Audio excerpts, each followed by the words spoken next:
మొట్టమొదట ఎక్కడిదక్కడ వదిలేసిపోయిండు, భూసేకరణ కూడా చేయలేదు. ఏ ప్రాజెక్టు నిర్మించాలన్నా, ఏ ప్రాజెక్టును పూర్తి చేయాలన్నా మొట్టమొదట భూసేకరణ అనేది అవసరం. ఈనాటికి నాకు అధికారులు అందించిన సమాచారం మేరకు ఈ జిల్లాలో అన్ని ప్రాజెక్టులు పెండింగ్ ఉన్నాయి. కాంగ్రెస్ ప్రభుత్వమే అధికారంలో ఉన్నప్పుడు పూర్తి చేసిన జూరాల ప్రాజెక్టును వదిలేస్తే ఈ జిల్లాలో కల్వకుర్తి గాని, భీమా గాని, నెట్టంపాడు గాని, కోయిల్ సాగర్ గాని, ప్రారంభించుకున్న పాలమూరు రంగారెడ్డి ఎత్తిపోతలు గాని, ఏ ప్రాజెక్టు తీసుకున్నా పనులు పూర్తి సంగతి దేవుడెరుకు. ప్రాజెక్టులు నిర్మించడానికి అవసరమైన భూసేకరణ కూడా జరగలేదు.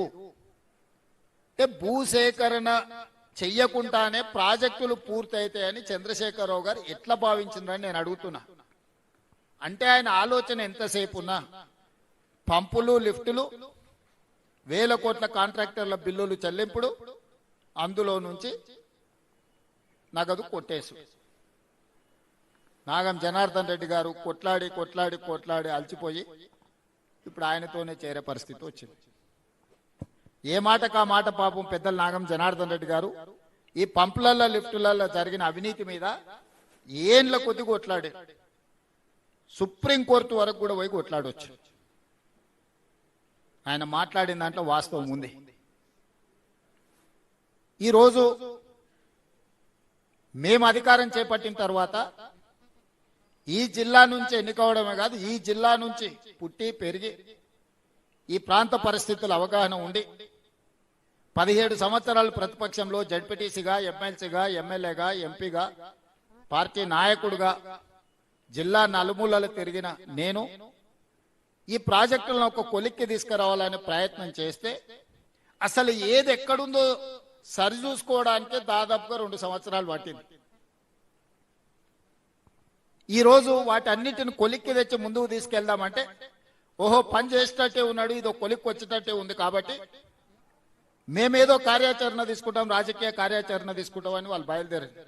తప్పులేదు, తిన్నది అరగనే అరుగుతుంది, తిరగండి, నడవండి, చేసిన పాపాలు కొంచెమన్నా పోతాయి, కాశీ వరకు నడవండి, ఇంకా మంచిది. ఎందుకంటే మీరు చేసిన పాపాలు అంతా ఇంత కాదు, మీరు పాపాలు చేసుడే కాదు, ఆయన చేస్తుంటే చూసుడు కూడా మీరు చేసిన మహాపాపం. ఒక ఆయన గోసి కట్టుకొని రాజశేఖర రెడ్డి అనుకుంటాడు, గట్లెంబడి తిరిగి గోసి కట్టుకున్న వాళ్ళందరూ రాజశేఖర రెడ్డి అయితే బాగానే ఉంది. ఇటు పేరు మార్చుకున్నాడు ఇంకొక ఆయన. అసలు ఏ మాత్రం ప్రజలు ఏమనుకుంటారు, మనం ఇట్లా వ్యవహరిస్తే చీదరించుకుంటారా లేదా అన్న సోయి కూడా లేకుండా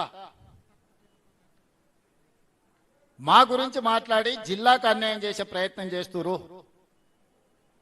ఈ రోజు నేను కొన్ని వివరాలు చెప్పదలుచుకున్నా. ఖర్చులు కాదు, జరిగిన అప్పులలో 10 సంవత్సరాలు బ్యాంకులలో తెచ్చిన అప్పులకు చంద్రశేఖరరావు గారు